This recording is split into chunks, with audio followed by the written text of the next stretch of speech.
തിരഞ്ഞെടുപ്പ് രാഷ്ട്രീയത്തിൽ വലിയ വിവാദങ്ങൾക്ക് വഴി തുറന്ന് സീറ്റ് വിഭജനവും ആരോപണങ്ങളും. പത്തനംതിട്ടയിലെ റാന്നി മണ്ഡലത്തിൽ നിന്ന് തുടങ്ങി കാസർഗോഡ്, പാലക്കാട് വരെ വ്യാപിക്കുന്ന രഹസ്യ രാഷ്ട്രീയ ധാരണകൾ സംബന്ധിച്ച ആരോപണങ്ങളാണ് ഇപ്പോൾ ഉയരുന്നത്. BJP, BDJS, 2020 എന്നിവയുടെ സീറ്റ് ക്രമീകരണങ്ങൾക്കൊപ്പം CPM-നെയും ഉൾപ്പെടുത്തി ഒരു വലിയ ഡീൽ രാഷ്ട്രീയം നടക്കുന്നുവെന്ന ആരോപണവുമായി പ്രതിപക്ഷം രംഗത്ത്.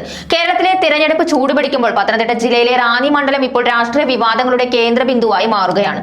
കഴിഞ്ഞ തിരഞ്ഞെടുപ്പിൽ K. സുധാകരൻ മത്സരിച്ച മണ്ഡലമായ റാന്നി ഇത്തവണ BDJS-ന് നൽകിയെന്നാണ് ഉയരുന്ന പ്രധാന ആരോപണം. അതേസമയം ശബരിമല തീർത്ഥാടനവുമായി ഏറെ ആത്മബന്ധമുള്ള ഈ മണ്ഡലം 2020 പോലുള്ള ഒരു പാർട്ടിക്ക് നൽകിയത് രാഷ്ട്രീയമായി വലിയ ചർച്ചകൾക്ക് വഴിയൊരുക്കിയിരിക്കുകയാണ്. എറണാകുളം ജില്ലയിലെ കിഴക്കൻ മേഖലയിൽ ഒതുങ്ങി പ്രവർത്തിച്ചിരുന്ന 2020ക്ക് പത്തനംതിട്ടയിലെ പ്രധാന മണ്ഡലം നൽകിയത് സാധാരണ സീറ്റ് വിഭജനമല്ലെന്നും മറിച്ച് മുൻകൂട്ടി തയ്യാറാക്കിയ രാഷ്ട്രീയ നീക്കമാണെന്നും വിമർശകർ ആരോപിക്കുന്നു.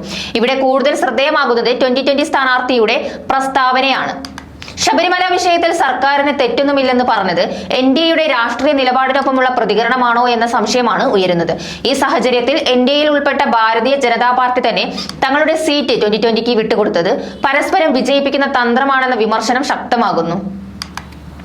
പത്തനംതിട്ടയിൽ മാത്രമല്ല, സംസ്ഥാനത്തിന്റെ മറ്റു ഭാഗങ്ങളിലും ഇതുപോലെ രഹസ്യ ധാരണകൾ ഉണ്ടെന്നാണ് ആരോപണം. കാസർഗോഡ്, മഞ്ചേശ്വരം, പാലക്കാട് എന്നിവിടങ്ങളിലടക്കം പാർട്ടികൾ തമ്മിൽ നീ ജയിക്ക് ഞാൻ സഹായിക്കാം എന്ന തരത്തിലുള്ള ക്രമീകരണങ്ങൾ നടന്നുവെന്നാണ് പ്രതിപക്ഷ ആരോപണം.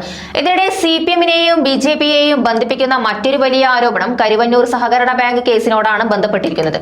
CPI നേതൃത്വവുമായി ബന്ധപ്പെട്ട ബാങ്കിൽ നടന്നതായി പറയുന്ന കോടികളുടെ സാമ്പത്തിക ക്രമക്കേട് അന്വേഷിച്ച എൻഫോഴ്സ്മെന്റ് ഡയറക്ടർ ആദ്യഘട്ടത്തിൽ ശക്തമായ നടപടികൾ എടുത്തെങ്കിലും പിന്നീട് അത് ശമിച്ചുവെന്നാണ് വിമർശനം. മുഖ്യമന്ത്രി പിണറായി വിജയനെതിരെയും ഈ വിഷയത്തിൽ രാഷ്ട്രീയ സമ്മർദ്ദം ഉയരുകയാണ്. ED അന്വേഷണം CPM നേതാക്കളുടെ മേൽ സമ്മർദ്ദം ചെലുത്തി, അതിലൂടെ BJPക്ക് രാഷ്ട്രീയമായി നേട്ടം ഉണ്ടാക്കി എന്ന ഗുരുതര ആരോപണമാണ് ഉയരുന്നത്.